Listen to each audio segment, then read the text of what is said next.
All right. Good afternoon. Good evening. Uh, hey, I just noticed that you joined us. I guess it's just late for us this evening, but I got a lot of feedback about tonight and some requests for the recording. So we're going even before I started, which is awesome. But we're going to record for today and send this out to those who are interested in getting the recording and learning about what we're talking about tonight. So today we're talking about relationship DNA, which is one of my absolute favorite topics. And so we'll see where we go. We'll see where we get to. And hopefully we'll be able to have a recap with some more people in the space having conversation um, about some of the elements that we get to talk about. Um, so I'm Genevieve. I am a registered psychotherapist in Ontario. For those of you who do not know me, my favorite thing to talk about is relationships of all kinds: romantic, platonic, parental, spiritual, sibling relationships, all of it, even relationships between ourselves and things and phenomenons, our relationship with money, our relationship with our thoughts, with our feelings, our relationships with ourselves. Um, and I'm guessing that since you're here, that you are very interested in relationships as well. So, um, maybe I'll say a couple of things about how I got here. I started a really, really long time ago. I always like to tell the story of when I was a teenager and I was just tired of seeing people in jacked up relationships. And I thought to myself, my goodness, it cannot be so hard for us to get the type of relationships that I get to see on television. Um, and at one point, I thought everybody was living a double life, and I thought, like, we got to learn how to do this relationship a little bit better, because this relationship thing is the essence of how life is and who we are.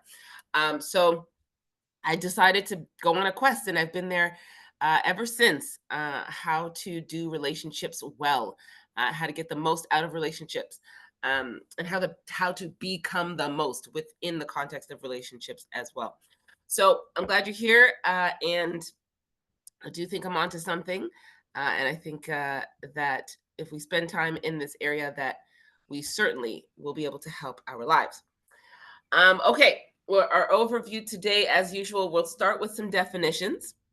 We'll look at some other ships. Um, we will talk about the elements and the components of relationships, the building blocks of relationships. We'll look at a couple of quotes, some stats, and then, of course, some tips and tricks. How do we do this thing better? How do we do this thing well that we call relationships? And then, of course, I'll have a challenge for you. And we'll look at what's coming up later on. Again, relationships, it's what we are created for. It can become our greatest source of joy. It can also be a great source of pain. And so I want to, and this is sort of a disclaimer, I'm not an expert by any means. I am just someone who's very passionate about having conversation, and about reflecting and being introspective about what we do in relationship, what we experience in relationship, and learning from one another. Um, and so I like to say that as we sort of move into this space, if it's making you think, and there's certain different ways that you experience relationship and you want to learn and so on. This is the space for that. If you want to ask questions, this is definitely the space for that. If you want to throw in the chat some of your thoughts and ideas, you can certainly do that as well. All right, so relationship, what it is, very basic definition here. It is the way in which two or more concepts, objects, or people are connected. Big word, big word. Relationship means connection, connection of some sort, or the state of being connected. Okay, so connection is the key word when it comes to relationship. Um, and then, because we're talking about relationship DNA today, I wanted to give us a pretty basic definition of DNA, one that wasn't too scientific, one that wasn't too difficult for us to wrap our minds around, but one that gave us the essence of what we're doing. Gave us the essence, or gave us a sort of basic understanding of what we are doing. Someone's not on mute, so I'm just noticing some feedback there. All right, so DNA, abbreviated DNA. I'm not even going to try to say the word, but it is a type of acid. And it is a molecule that carries genetic information. Again, genetic information. That is information about our development, our functioning as an organism. We are living beings. So DNA is sort of the master blueprint for our lives.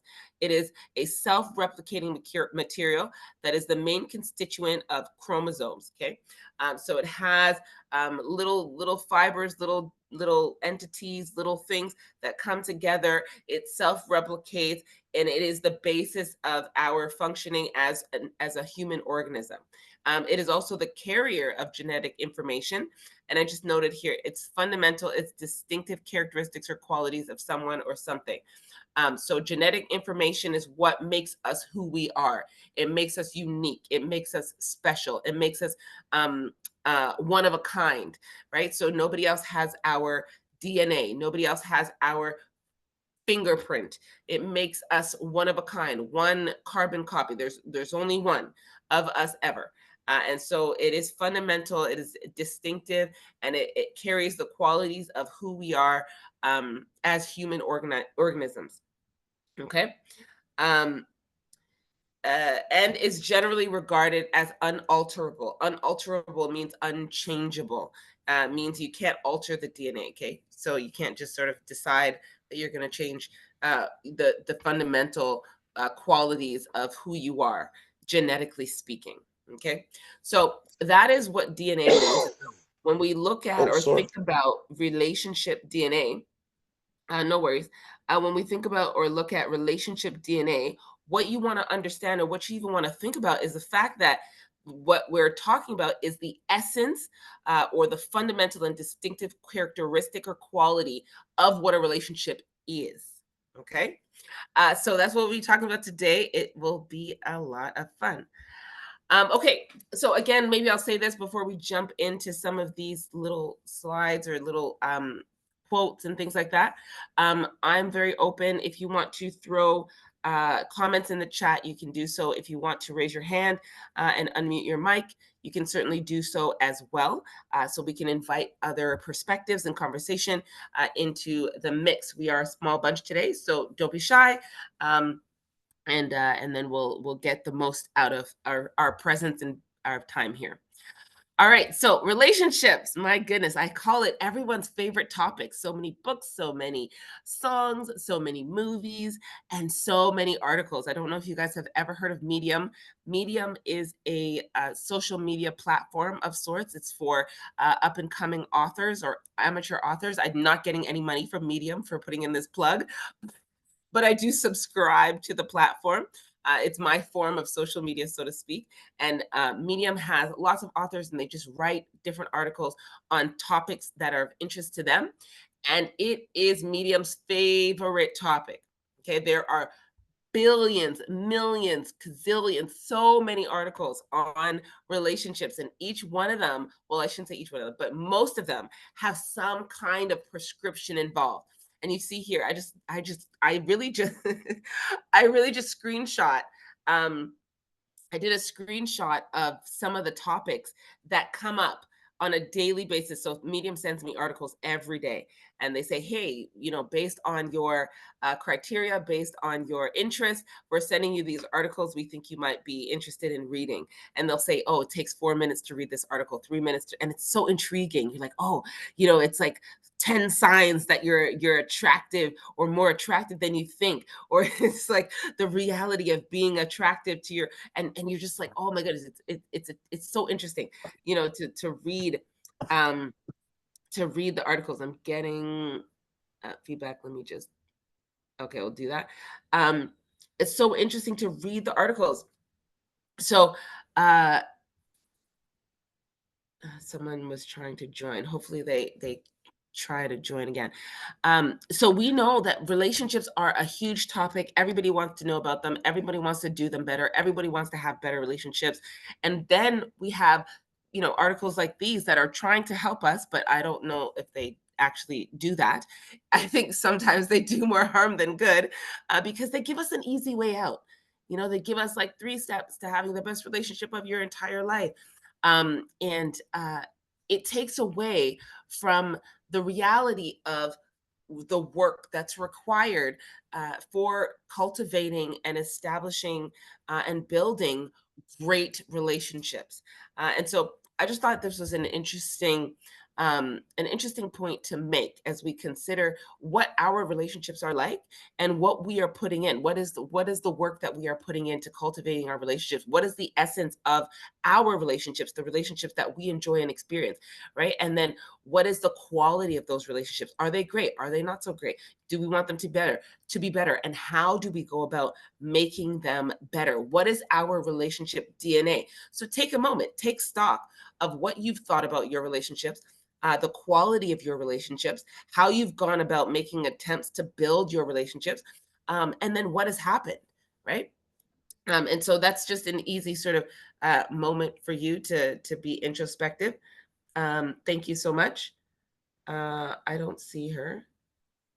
Um, but oh, there we go. Thank you. Thank you so much for that. Appreciate it. Um, yeah, and so really just taking a moment to take stock of the quality, the essence of the relationships that are part of your life, part of your existence, part of your makeup, and how you have contributed to that based on your learning, your understanding, based on how you've decided to show up, or based on even how you have not known how to show up, right? And so have you been a part of relationships that aren't necessarily the greatest because you haven't learned yet how to show up within them in order to make them the best that they can be? Okay. Okay, so let's look at the types of relationships that exist or that we have. This is not an exhaustive list, but you will be able to find yourself and locate yourself here somewhere. And it is likely that most of us are experiencing most of these, if not all of them, at this point in time in our lives. So I noted personal relationships, and by personal, I actually mean personal, our personal relationship with ourselves. Now, this is an interesting place to start because I find that the buzzword of self-care and self-awareness, those have come up within the last 5 to 10 years within our Western culture, so to speak, with stigma as it pertains to mental health issues. With a pandemic and things like that, self-care has become self-care has become something that we kind of, the word anyways, we throw it around and we're like, oh, everybody should be involved in self-care and so on. And so we've naturally come to the place where we've understood that the relationship with ourselves is necessary to cultivate. It is necessary to pay attention to. It requires intentionality in order for us to grow, in order for us to develop self awareness, in order for us to um, uh, uh, uh, become more mature and advance, perhaps, in our capacity to be vulnerable, to be open, to communicate. All these things we have to pay attention to ourselves, and we have to work on ourselves. Right? We have to do something. And so when I say personal, in terms of a type of relationship, our relationship with ourselves is number one. It starts with us. We are the beginning, and our relationships with others are only really as good as the relationship that we have with ourselves. We can only really treat others um, to the extent that we can treat ourselves. And so, for example, our capacity, let's say, to demonstrate empathy, to demonstrate compassion, to demonstrate patience, um, it only goes as far as we can offer that to ourselves. And so if we make a mistake and we're like, oh, you're so stupid. Oh, you're so dumb. Oh, I can't believe you even did that. And oh, you should have known better. And oh, and we're saying this to ourselves, it is likely that when others do the same, when they make mistakes, we attribute, oh, they're so stupid. Oh, they could have done better. And so, and it may not be an external verbalization, but it is an internal attitude. And so we do not offer ourselves grace, and therefore others we don't offer grace as well. And the more we are able to offer ourselves empathy, grace, understanding, patience, openness, vulnerability, all the things, acceptance is a big one. Uh, and it is to that extent that we can also offer that to others, and we'll see that we grow in our capacity to be in connection and in healthy relationship with others. The more that we're able to learn about ourselves and become more aware of ourselves. So that is the first type of relationship that it's important to cultivate spiritual relationship with the unseen realm. Some people, they have an understanding of the unseen or the invisible as the universe or karma or things like that. I personally believe in Jesus Christ, and so some people have connection with a higher power, with God, and things like that, or with wisdom, or with the wise self, and so on. But basically, a spiritual relationship is one that you cultivate with the unseen. Okay, with something that's outside, an entity that is outside of the self. And so the rest of them are pretty straightforward. Familial relationships are relationships with family members. Sometimes those family members um, are given. Sometimes they are chosen. So they could be your family of origin, those who are blood relatives to you or extended family, and then they could also be those whom you've created community with, church family, let's say, or if you're a part of a particular industry or sports team or what have you, you may call them your family. Platonic relationships are non-romantic relationships, mostly friendship type relationships that we build with other people that we meet, and then we invest time in sharing with them getting to know us getting to know them, and we build relationship with them that way. A romantic relationship, I think everybody's pretty familiar with that. We learned about that from a very young age. We are told that the romantic relationships that we are involved in are the be all end all. In fact, marriage is the one relationship that we all should be striving towards in our lives. And there's something wrong with you if you don't get married. That is the message that's constantly um, um, that that we constantly come up against in our society, which is not true, by the way. I'm being facetious in that way, but romantic relationship is certainly a unique relationship that we have an opportunity to cultivate, and it comes with attraction and with love and with powerfully intense emotion.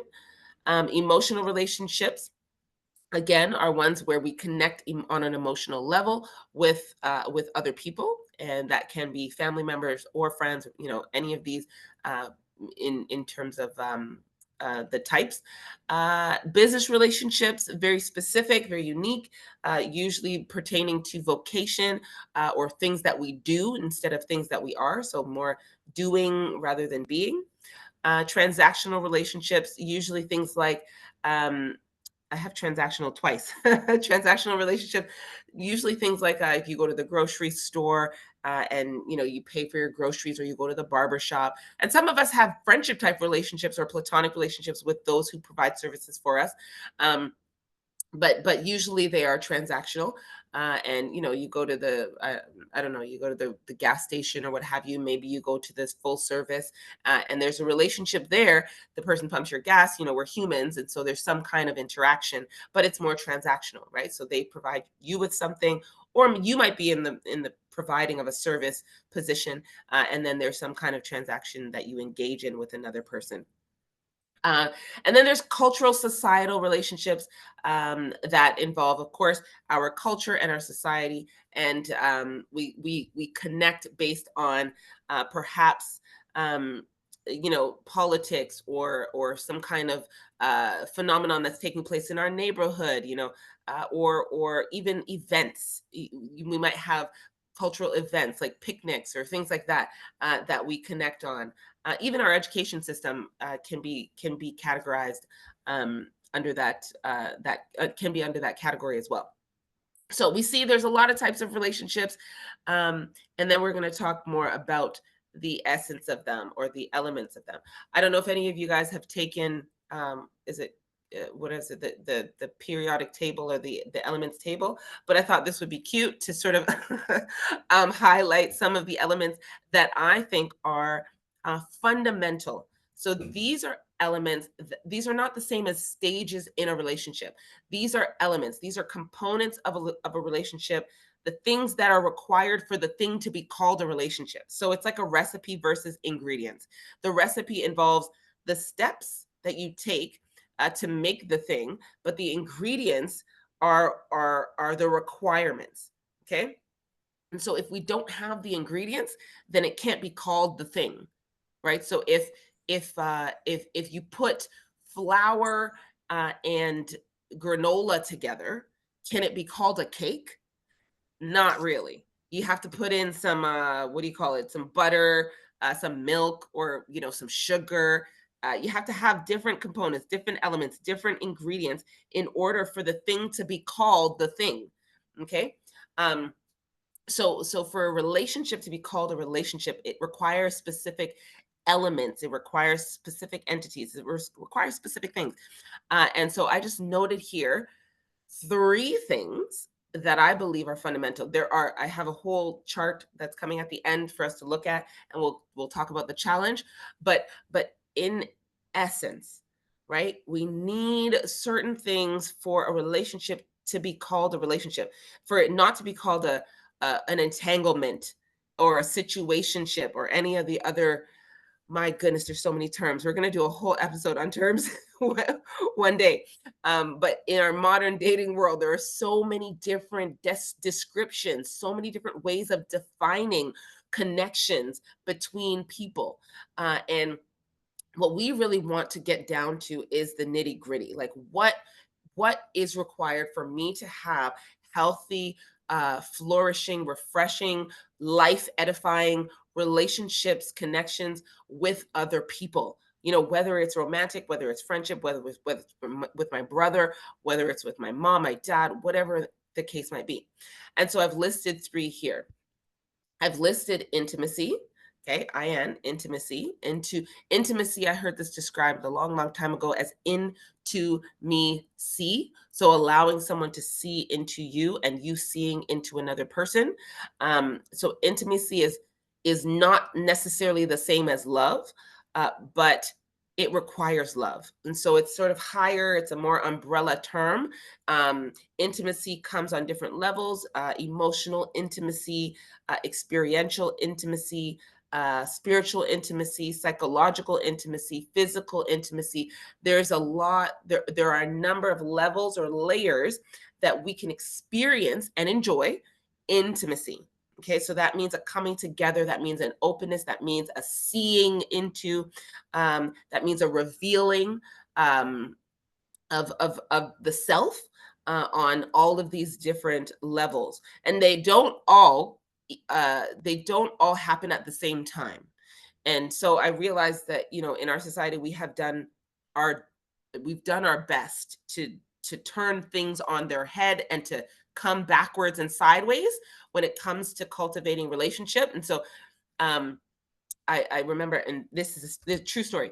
I was out in New Orleans a couple of weeks ago, and a gentleman, and obviously we're going to want to meet each other, and so on. A gentleman looked over at me, and he's, oh, he comes over and he's like, hey, can I get your number? And I looked at him and I said, you're asking me for my number before you ask my name, right? We've done this thing where we've just like totally made things backwards. We've turned everything on their head. Like we find ourselves in very close, intimate, this hookup culture thing, close, intimate proximity to other people without having cultivated or put the steps in place to build upon what qualifies us to enjoy that level of intimacy. So we're enjoying, say, physical intimacy, sexual intimacy with people that we don't know, that we haven't cultivated emotional intimacy or closeness with, that we haven't cultivated experiential intimacy or psychological intimacy or spiritual intimacy, right? So there's a method to this, right? So there's a growth process to this as well as an elemental process. So we need these elements, but there's also a gradual growing or a gradual trajectory that we are on as we build and deepen relationship with others. And so that might be just an aside. So intimacy is a fundamental element of relationship. Healthy quality relationship. Authenticity, AU, is also a fundamental element of relationship. And authenticity is very closely related to, like, our capacity or our ability to be open, to be self-aware, to be vulnerable, to be transparent. And so it fosters communication and trust, right? So when we are authentic, we are our whole selves. It suggests that we have done our own work. It suggests that we are aware enough of ourselves and accepting enough of ourselves to be in a space where we are able to be authentic. I hope that's clear. So if we are able to be authentic, then that usually means that we've accepted ourselves for how we are. We are comfortable with ourselves how we are, um, and we are also able to do that for others. Okay, and so we're able to set boundaries and to be open, to be clear, to be vulnerable, to be transparent about where we are, about how we think, about our beliefs, about our opinions. And then we're also willing to hear and receive from others, hear about their opinions. And usually people who lean into this particular skill or quality um, are quite curious, right? Quite curious about learning, able to have great conversation, with other people, and willing as well to learn from, to discover, to explore, what other people bring to the table as well as what they bring to the table. So I believe authenticity is a fundamental element of quality relationship, because why do you want to be somebody else or something else or a different version of yourself in the context of relationship, right? You want to be real, you want to be honest, you want to build relationship with a real person, and you want them to build relationship with you as a real person, your whole self, right? And then the last one there, the last and there's no rhyme or reason, by the way, to the numbers. They are they are just random numbers. It was just a creative point. Okay. The last A there is to be adaptable. In relationships, we have to understand, evolve, just like I was saying just a moment ago, right? We grow in relationship, we develop in relationship, we deepen in relationship, we become more closely connected over time in relationship. And so we have to be able to we have to be adaptable in those relationships, because they will shift, because they will change, because we will change, because we will grow. And so the evolution of relationship requires for us to be adaptable in the context of relationship as we grow. And so that requires, of course, things like creativity, and as we renegotiate relationship. I heard a quote. It was from a gentleman. He had been married for it was like 40 years or 30 odd years, close to 40 years. And he said, I've been married to seven different women throughout the course of the 40 years that I've been married to my wife. And that was just them acknowledging that they had been changing and transforming and evolving over the course of their over the course of their marriage. And they needed to renegotiate, they needed to be creative in learning one another again, in meeting one another again, in showing and sharing the new versions of themselves all across the lifespan of their marriage. And that is such a great way to look at it, to really understand and set our expectations, especially for those of us who are in romantic relationships, right? To set our expectations. We are going to change. Our partners are going to change. And it requires for us to be adaptable and to be forthcoming about having those conversations where we renegotiate what our relationships look and feel like, and how we can continue to meet each other's needs. And again, vulnerability, transparency, right? We have to allow others to see into us. Now, again, there are many different elements, right? Commitment, emotional intelligence, all the things, curiosity, freedom, all the things, fun, in relationship. But these are just three that really give us a solid foundation to build upon when we are going to intentionally to build quality and healthy relationships. Okay, so we're talking about DNA. We're talking about the fundamental elements of relationships. If you don't have these elements, it is likely that you do not have what we would describe as something that is healthy or a healthy relationship. Okay, relationship order. We're looking at trajectory. We're looking at natural growth or ordering of things. So in the beginning, it's you. You come to the relationship. It's you yourself, and then you and the spirit or breath and life, right? So the things around you, your environment, and that can include, other people. Or you and matter, you and the environment, you and other people, you and other things, right? You get to understand yourself in relation to other things. Sometimes that has to do with your family, and how you are introduced to life and to people. You're introduced to yourself, really. You get a script, oh, such a good girl, oh, so sweet, oh, such a good boy, all the things. And so it really is you as an individual, relating to the outside world and the things and the people around you for a lot of the first part or the first parts of your developmental stages. Okay, we're not getting into the nitty gritty of development or things like that today, but just wanting you guys to get sort of an overview and a sense of what relationship trajectory looks like. um, so we can use that as we go forward.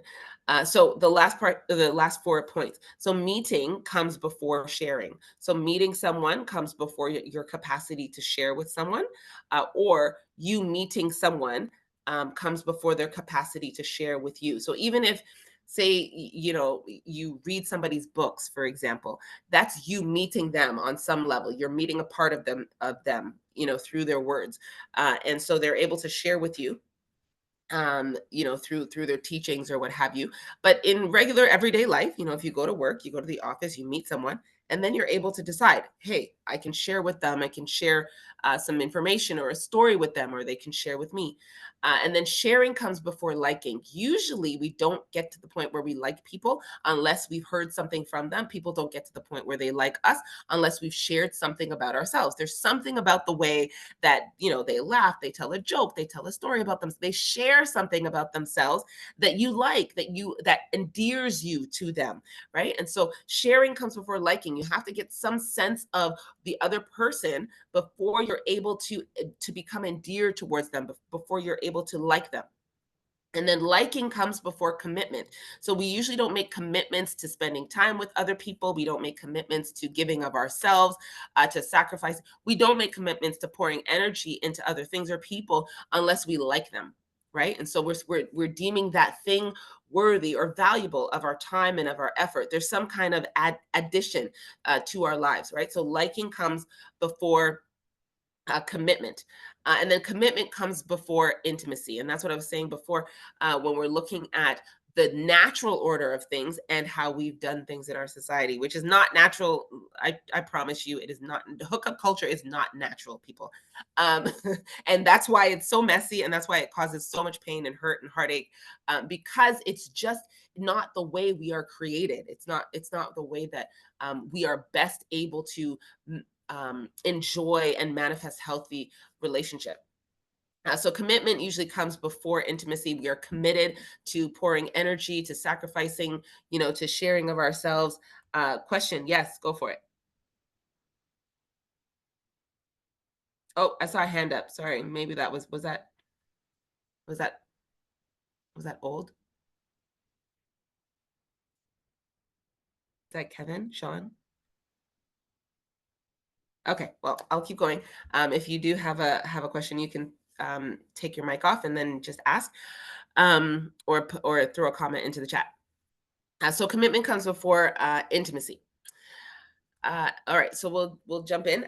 I thought this was great. I don't know if anyone else is weirded out by this new crazy relationship scene, this like new dating scene that we have in our society right now. Like, I mean, people are trying their hardest to convince me that this new dating world and this new way of doing relationships is normal, and I am not subscribing. I don't believe it's normal. It goes against every fiber of our being, and I believe that's why we are experiencing what we are experiencing in terms of unrest, of turmoil, of the issues that we are experiencing.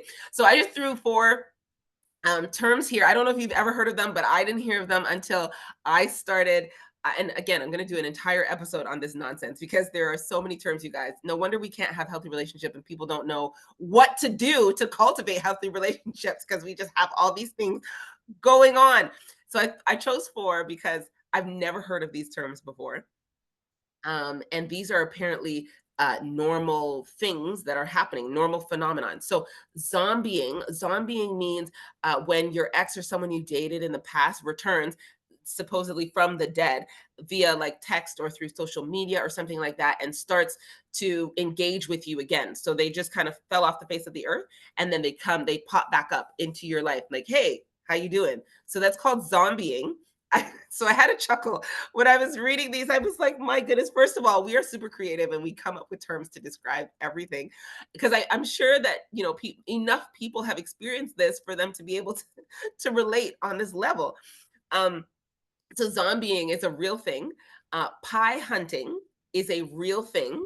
Pie hunting is when it's sort of like when a person hunts or deliberately seeks out people who they call pies. So people who are like soft or heartbroken, vulnerable people, basically, who have like messy dating histories, and then they're perceived as easier to manipulate or lower maintenance to sort of keep around. So it's like guys, I kid you not. This is real stuff. I did not make this up.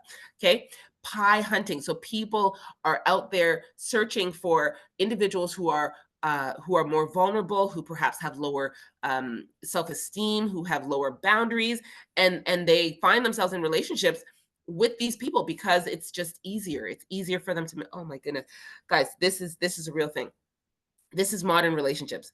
I this is amazing to me. Monkeying is a true term. It is a real term. It is hopping around from one relationship to the next without breaks in between. That's what they call monkeying, and they call it that because it's like a primate swinging from like branch to branch, right? And so creative, and it makes so much sense. But my goodness, like what does that say about us as humans, right? And then draking, this is for those of us in the six. Draking is was coined by Drake. He's a rapper. He hails out of Toronto, the GTA, and it's the name for someone who is extremely emotional. Someone who does like drunk texting or calls their exes and yells at them and so on. So that's draking when you are extremely emotional. Oh my goodness. Guys, I don't know. This stuff floors me. So you guys can weigh in if you like, if you have your own terms that you've heard. But yeah, just phenomenal to me. So that's in opposition to what we would call necessary fundamental elements or DNA of relationship. Okay. I love this quote by Esther Perel. If you guys don't know Esther Perel, if you haven't listened to her podcast or checked her out on YouTube or read any of her books, she is phenomenal. She talks about, she just has a very keen understanding of relationship context and the climate that we're in, and really how that contradicts what real healthy relationship, quality relationship looks like, and how that's supposed to be cultivated. So she talks a lot about that. And if you don't know Esther Perel, go and look her up. She's awesome, especially if you want your relationships to be better and you want different perspectives on how to cultivate healthier relationship in your lives. So she has a quote: relationships are co-creation. So you co-create relationship with other people. Love, desire, connection, all of the things that make us want to stay and go deeper with someone are not induced by that other person. They are co-created. So two people coming together to build it together. Instead of asking whether we found the right person, imagine what it would be like to be in a relationship in which both partners are mutually interested in being good for each other. And so it's not an external looking for, it's an internal searching and becoming. And that's what she calls really healthy relationships that are of the best kind or the best quality. Okay, we were born for this. I'll talk about relationship benefits in a moment, and I will be mindful of the time. Thank you so much. Awesome. Great. And then we'll leave some time at the end for us to chat. Um, So, evidence that points to the fact that we are not meant to be alone. We are born for this. And this is a quote that says, "We are born in relationship, we are wounded in relationship, and we can be healed in relationship as well." So basically, the essence of human life and existence, all of what we experience as human beings, happens in relationship. Okay, we're born in relationship. We're born from our mothers. We're wounded at times in relationship, and we are healed in relationship. Um, so some evidence that points to the fact that we are created for relationship, and I know you guys probably don't need the supporting evidence. You probably are convinced already, but I thought I'd throw it out there because we are talking about the DNA, the essence of the relationship factor as human beings. So the Bible tells us we are created by a God who has called us to be in relationship and for relationship.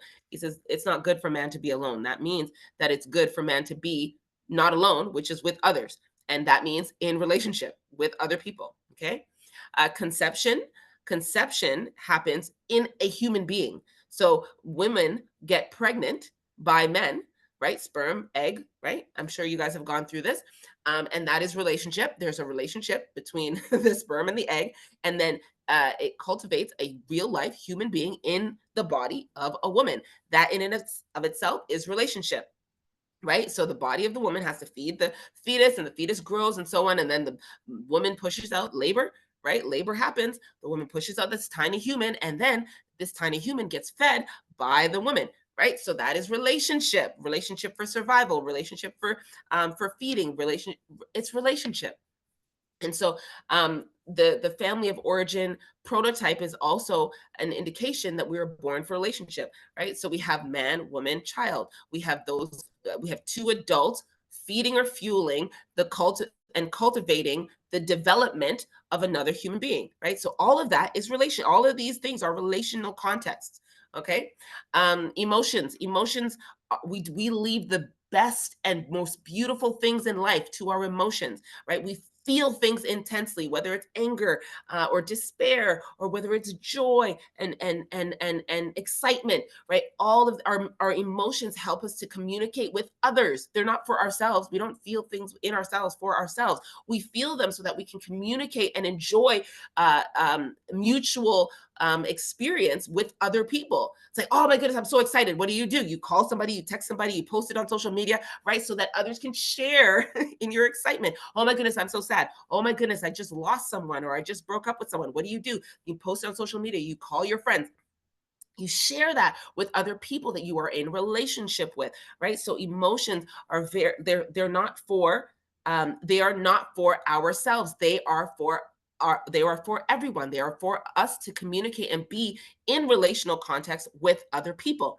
And so that bears witness to the fact that we are born for this thing. We are born for relationships. And then, of course, fulfillment. Fulfillment, we require other people. We require others to fulfill our purpose in life. We cannot do anything alone. We are not islands. We are not meant to do this life alone. And so, for everything that we are doing, whether it's fulfilling purpose, whether it's pursuing passion, whether it's what we call pursuing our life call or what have you, we need other people in order to do that. We need to join with other people. We need to journey with other people when it comes to even becoming healed from wounds that we've experienced or hurts that we've experienced. We need other people. I'm a whole therapist. I walk with people, journey with people. I am in relationship with people each and every day. We cultivate that, and we walk together. We journey together. For them and for myself, to fulfill calling, to fulfill purpose, to fulfill goals, right? And so we are born for this relational thing, and it only happens with others. We cannot fulfill our fullest potential or purpose in our lives by ourselves. It doesn't happen. It doesn't happen, and it cannot happen. Why? Because we were born for this. We were created for this. And again, basic needs, we know that we can't meet our basic needs without other people, right? There's people who are farming. There's, as when we're born, our parents, our mothers has to feed us and so on.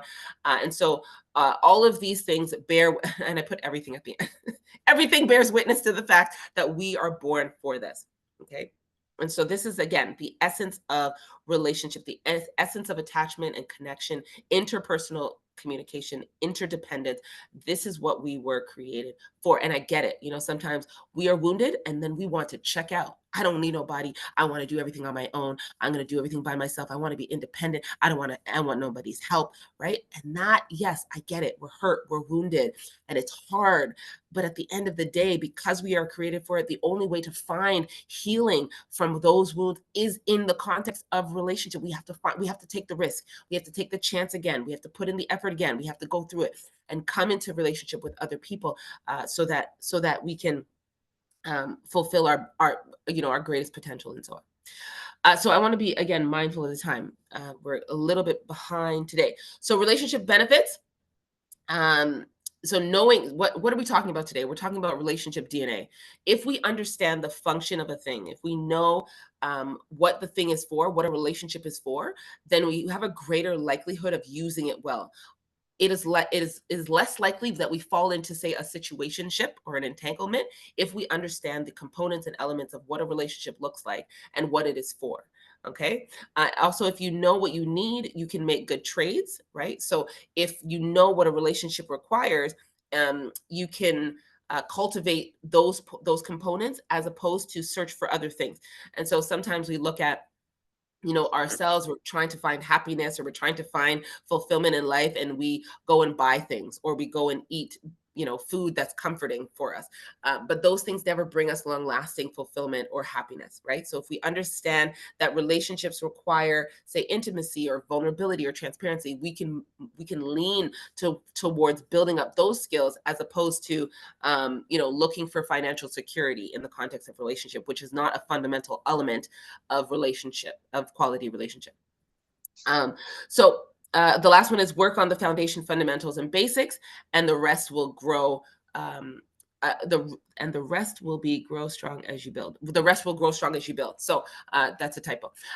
The image here is of the Burj Khalifa, which is the longest freestanding building in the world. And it doesn't have the deepest foundation. Actually, the Twin Towers had the deepest foundation when I was doing my research. But the point here is the deeper the deeper you dig, and the stronger your foundation is the higher that you can build. Okay, so I think the Burj Khalifa has 164, 192 feet, I believe. They dug down and dug the foundation and built the foundation, and I think it's 2,700 and something feet tall. So is it feet or meters? Don't quote me on that. I believe it's feet. So the deeper down you dig and the deeper your foundation is, the stronger your foundation is the higher you can go. And so that's why we're talking about relationship elements, the fundamental or the basic elements of a strong foundation for healthy relationship. Because the deeper, the stronger your foundation is the stronger your relationship will be. Okay, is the higher you can go, pretty much. All right. So let's see, we'll do some stats, and then we'll talk about some tips and tricks. I'll challenge you, and then we will open up the floor for any comments or suggestions or How thoughts. tall is the CN Tower? Someone's talking to me. Who's talking to me? Okay, I don't know. All right. So the stats, 80 to 90% of high performers in the C-suite are differentiated by high emotional intelligence. These are people that do well at relationships. The C-suite is like the top CEOs within Fortune 500 companies. And so individuals who are making the highest amount of money and who have great cultures within their companies, whether it's Google or it's Apple or whatever the case might be, the 80 to 90% of them, the high performers, have high emotional intelligence. They have high capacity for relationships, for building relationships and connections with other people. That means something. It doesn't mean they got all A's in their their graduate degrees or what have you. It doesn't mean that they were high in intelligence or IQ, but they were high in EQ, and that puts them in a position to lead people and to build quality entities. So that's important for us to note when we're talking about the fundamentals of relationship. Why do we even care? Why do we even want to do this? Because it makes every aspect of life better. It makes your life better. And it gets you to the place where you can enjoy the quality of life that you are desiring. Everybody wants to be happy, be happy, be happy these days. You cannot do that unless you are able to cultivate healthy relationship for yourself, within yourself, and with others. 75% of individuals and couples cited lack of commitment as the reason for their divorce. And so commitment is also a fundamental element of relationship. And then trust is the number one stated need in all relationships, and trust is also a fundamental element of relationship. Okay. And so I don't know if you guys have ever thought about like why people get divorced. I know in the West we have a no fault divorce, no fault divorced like reason, and you can put irreconcilable differences on your divorce paper. But what that amounts to is that people are not committed to their relationship. They weren't committed to their relationships. I know people say, oh, it's because of cheating, or it's because of finances. People cite finances, difference of opinion of finances in terms of reasoning for divorce, but that's actually just not true. It's not in line with the facts. All right, so here is the art part when it comes to the relationship elements. These are fundamental elements of relationships. I noted, I don't even know how many are here, 20 or so. And so what I want you to do, and this is a challenge, right? This is a challenge for today, is to just pick one. If you notice that you are maybe deficient or lacking in some area, one of these areas, when it comes to relationship fundamentals, just pick one and work on it for the next 3 months. You have what's this? This Saturday is actually the end of this month, and then it's final quarter. And so you can be more mature and more skilled in at least one of these areas by the end of the year. So pick one and then switch it every 3 months. Like, hey, I'm going to work on trust for the next 3 months. And this means you working on trust within yourself. I hope you understand that. So you rely on your own word. You show up for yourself. You decide that what you say is bond, right? And so you're able to trust yourself. When you say a thing, you know that you're going to follow through on the thing, right? And so that means that you can show up in relationship with trust. You'll also be able to spot it, to look for it, and to cultivate it within the context of relationship with another person.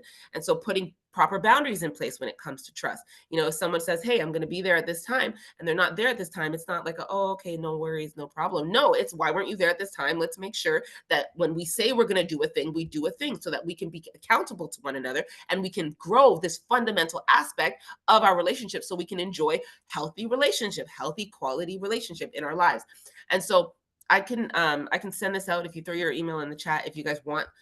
I created this, so if you guys want this fundamental relationship elements table, I can send it out to you, or you can take a picture of it.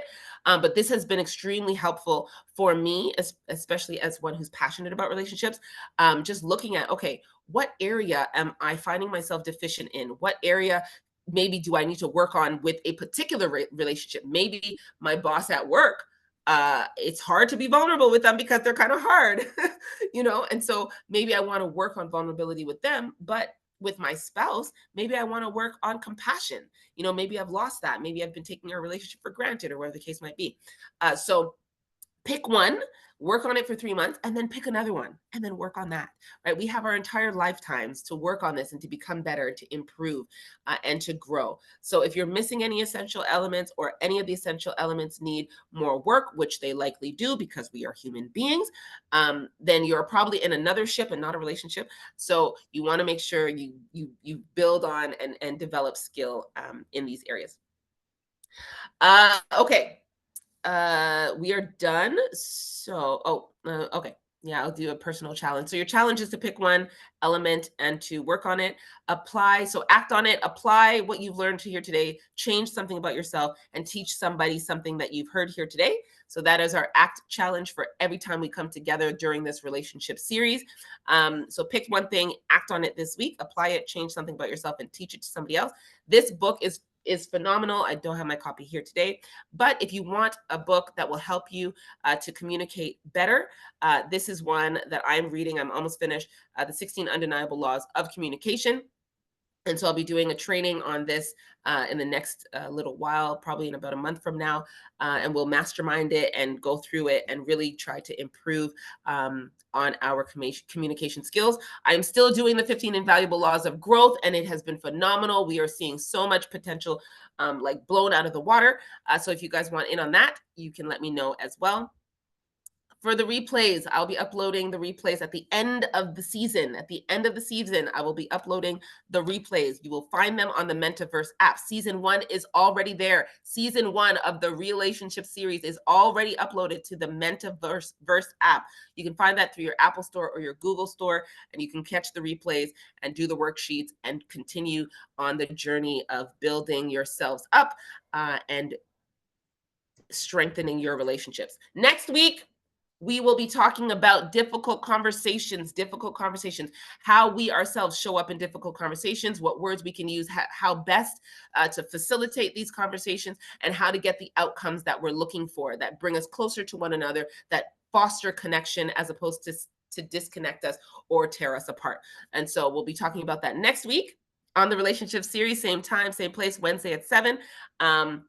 And I hope you guys all will join me. Again, it will throw it out on social media, and you can share it with your groups and invite whoever you'd like, who you think might benefit from learning more about some of these elements and components of doing relationships better and doing relationships well and fostering healthy relationships and quality relationships in our lives. Thank you guys so much for being here on the relationship series this week. And again, we will be back next week. I'm going to stop the recording. So if anybody wants to ask questions or chat or share their experience, we can do that now. Okay. Thank you.